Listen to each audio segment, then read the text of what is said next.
Welcome to the Wonders of Watercolour, where today I'm going to show you how to paint these fuchsia with step-by-step instructions. Don't worry if you can't draw, because we'll provide you with a trace down and I'll tell you later on how you can obtain it for free. I'm pointing to the colours here that I've chosen for today's tutorial, and you can see how beautiful they mix together at the top on the swatches that I've done. And don't worry if you don't have the colours, you can use the nearest that you have. I always swatch up my colours from my palette like this, and this makes colour matching really easy, and I'll show you how to make your own and how I use it on the top of your screen right now. So click through to that video after you've watched this one. Okay, so I begin by mixing bright ochre with a little bit of that vermilion to tone it down, and to that I add a violet colour, and then just to brighten that up, and then to that violet colour I add a bit more of that bright pink. So I'm using my number 8 brush, and to begin with, work wet in wet. Now wet in wet means that you apply the water where you want to drop that paint. So just take that water to that pencil line and then just drop in that opera pink with a tiny bit of that vermilion to start with. So all of the materials I'm using today, including the paper and the paints, will be listed in the description box underneath this video so that you can check them out in your own time. You don't have to use the same colours as me, just use the nearest colour that you have. The green that you can see me using here is called Van Dyke green.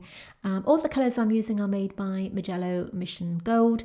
Van Dyke green is kind of similar to a Cerulean green, so if you're familiar with Winsor and Newton or any of those other browns, you could use something like a Cerulean green, and if you don't have that, you could use sap green with a little bit of indigo mixed in. So any nice dark green that you have.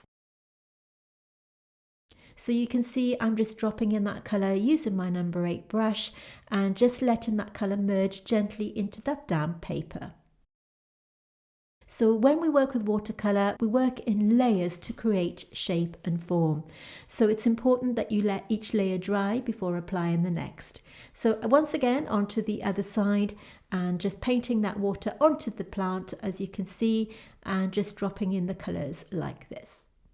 The photograph that I'm working on today I will leave right at the end of this video after the outro so that you can trace it down yourselves along with a simple outline in case that makes it easier for you. So be sure that you stay right until the end of the video to have access to those, as well as a look at the finished painting.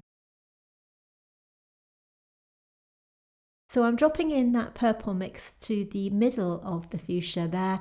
You can see how it's merging into that damp wash, and I'm adding a tiny bit of the Van Dyke green mixed in with a smidgen of that purple to the stem, as you can see there. I'm adding the purple mix to the next petal there, making sure that it's completely dry. I've done the same on the other flower just to speed it up. It's the same process, and it would have been an extremely long video if you'd seen me painting the both of them. So that first layer is dry, so I'm now adding a tiny bit of that bright ochre with a little bit of that vermilion to the top there. Once that's settled into the paper, I'm dropping in the Van Dyke green.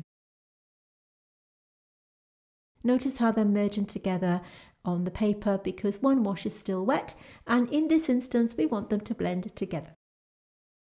Using a smaller brush, I'm working in between the filaments here just to make them nice as sharp as I can, using the mixture of bright ochre with a tiny bit of that purple.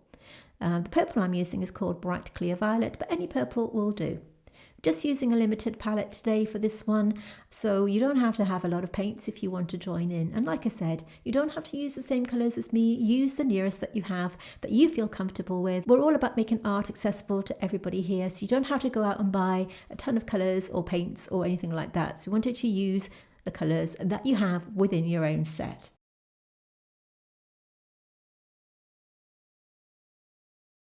This is just Van Dyke green going on with a number 8 round brush. This time it's straight onto the watercolour paper, wet on dry.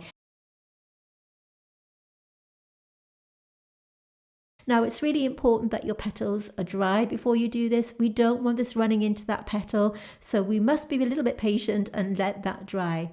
Adding a tiny bit of burnt umber to that just to tone it down a little bit and add a little bit more colour and strengthen up that green tone. you can see that it gives it a little bit of variation and just makes it look less flat. And I'm doing the same to the other petal, taking great care to work around the filaments. Because this number 8 brush has a lovely point, I don't need to size down at this stage. I can just use this to work around the filaments, as you can see me doing here. If you are new here, we release new content every Tuesday, right here on the Wonders of Watercolour. So we have a ton of tutorials, over 150 as things are. If this is something you enjoy, you may want to consider subscribing to my channel and hitting that little bell notification. It's a way of supporting my channel, and of course it means that you don't miss new uploads every single Tuesday.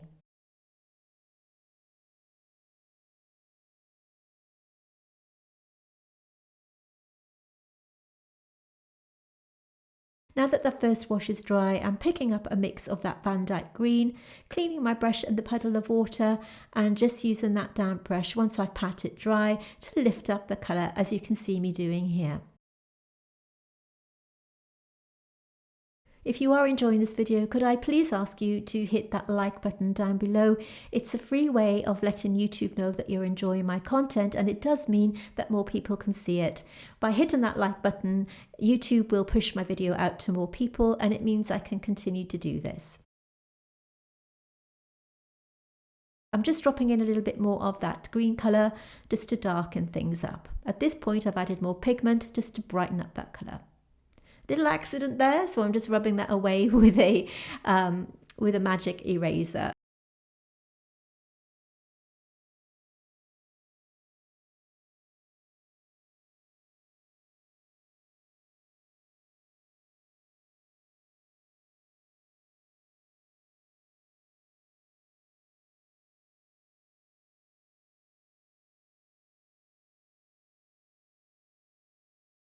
So with that smaller brush, I'm just going back to that first layer, that first mix of vermilion and bright ochre, and you can see I'm just adding that on top. At this stage, that paint is dry so that we can layer up our colours with ease.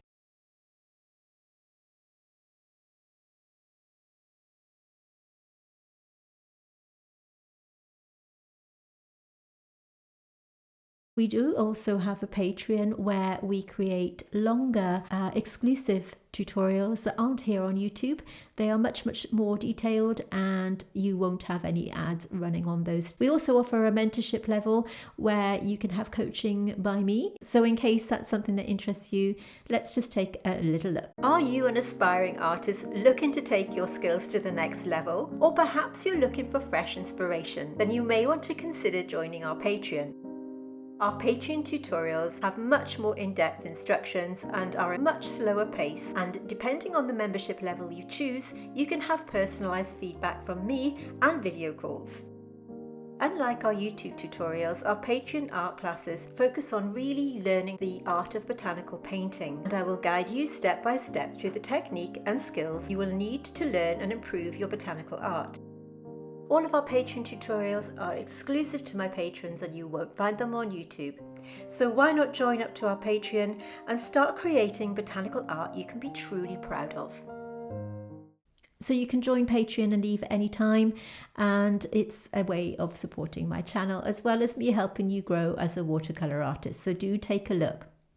Once again, going over to the other side, having done the same thing on the other flower, and now adding the mixture of vermilion with bright violet, this time leaving a little gap at the top of that petal to create the illusion of that fold.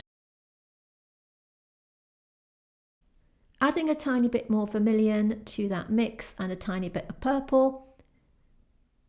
These are really vibrant, bright colours that you can see me using today, but they do layer up very well. What I found with Mijello Mission Gold, the paints that I'm using today, is the colour payoff is very good.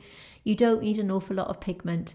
These actually came in tubes, and I've decanted them rather badly, I must say, into these empty pans, but they work very well. Sometimes it's hard not to get carried away with using too much pigment, but they are really beautiful. And just adding a tiny bit of water to that to merge those colours together.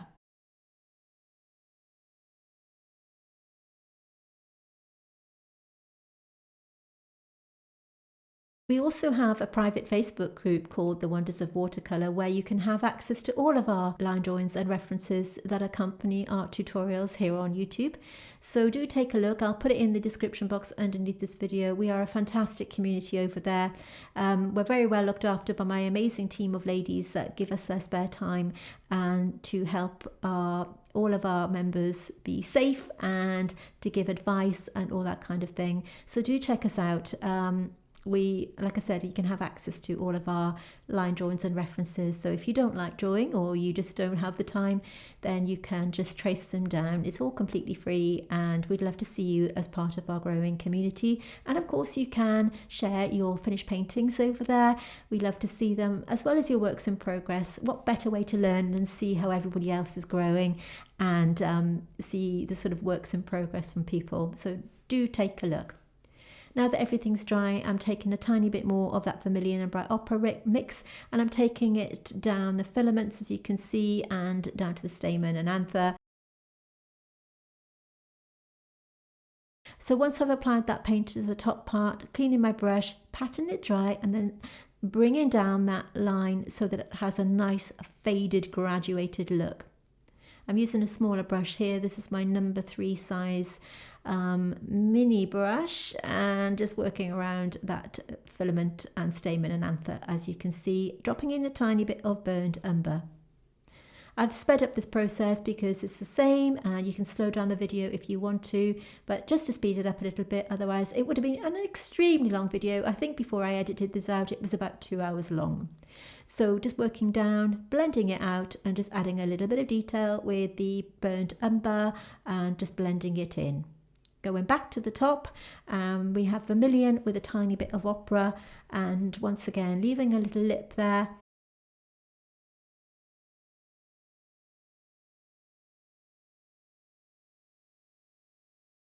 Once again, just blending it out with that damp brush. When you're doing your blending, it's important that you do pat your brush dry. I do have a particular method of applying paint, and I've done a complete video on this, which I will link on your screen, so that you can click through and have a look at my application process in more detail. So once again, dropping in that mixture of vermilion. So we have vermilion with a tiny bit of bright ochre. I really like this colour palette that I've chosen today. It's so sunny and bright and vibrant and cheerful. If you see, you can notice the colour palettes that I've swatched out on the top of the screen there, just playing around with the colours that I was going to use, and I thought they looked absolutely beautiful. I hope you agree. Dropping it in, this paint is now, the paper is slightly damp here, which is why we've got that nice natural blur. It's almost as if we were starting again, working wet in wet, just to give it a little bit of a blurry edge there in the middle, but of course taking that pigment this time to the upper petals and leaving a few sort of marks, as you can see. I'm taking the purple mix here and working around that little section there, using the tip of my brush to sharpen up the outside edge. Working carefully around the adjoining petals, and you must make sure that everything's dry, otherwise of course it will bleed into the other petal. Now I've got a little bit of that brown mixed in with the green, and you can see, just zooming in for you here, just using the tip of my brush just to blend that in to give it a little bit more of a natural look. I've mixed up a thicker mix of purple, so this is bright clear violet, and to that I'm going to add a tiny bit of the Van Dyke green. But before I do that, I've added that pink tone at the top so that we can merge them together. This part of the plant was really vibrant and very bold with its colour. So you can see I've added a tiny bit of that Van Dyke green to the top petal there. And once again, going over this section, just making sure that it's dark enough. We want them to have a lot of sort of tonal variation. Without adding more colour at this stage, it can look rather flat, which we want to avoid. So it's all about building up these colours and letting them settle into the paper and then assessing your colour. Whatever's left on the brush, I've added to this section here, and just a smidgen of that vermilion tone just to brighten it up. And to this little section here as well as the base of this petal.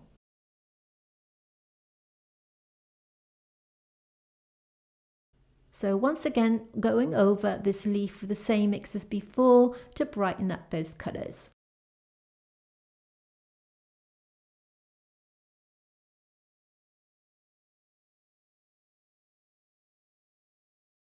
So I'm using my number 3 brush just to outline the filaments, stamen and anther, and just to make them sort of pop off that leaf. At the moment they're looking a little bit lost, so by outlining them like this, it just gives them a little bit more of a tighter edge.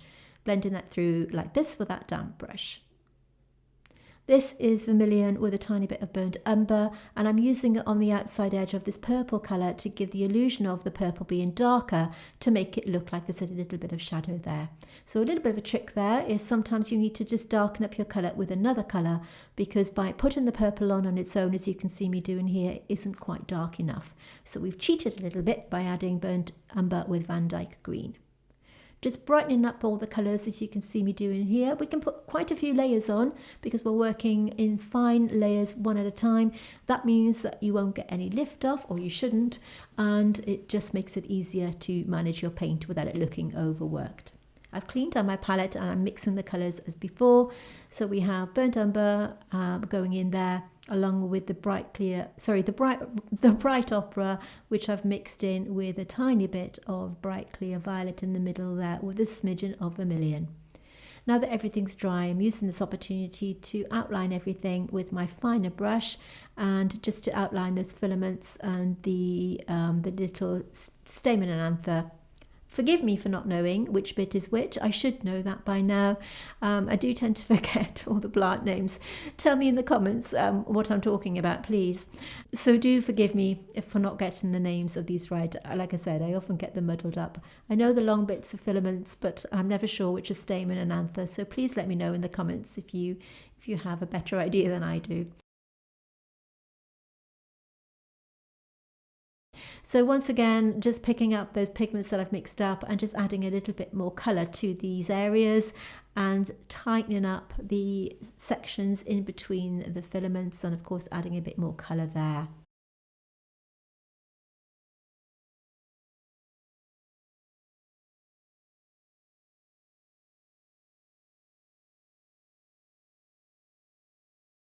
And it is just a case at this point just to continue the process, so I'm going to stop talking and let you listen to some music while I paint the rest of these flowers. Remember to stay right until the end, where you can have access to that line drawing and reference photograph, so you can pause the video and screenshot the outlines if you want to do that. What I will say now is thank you so much for watching. Remember to hit subscribe and like. I'd really appreciate your support. So thank you for watching this video, and I'll see you next week.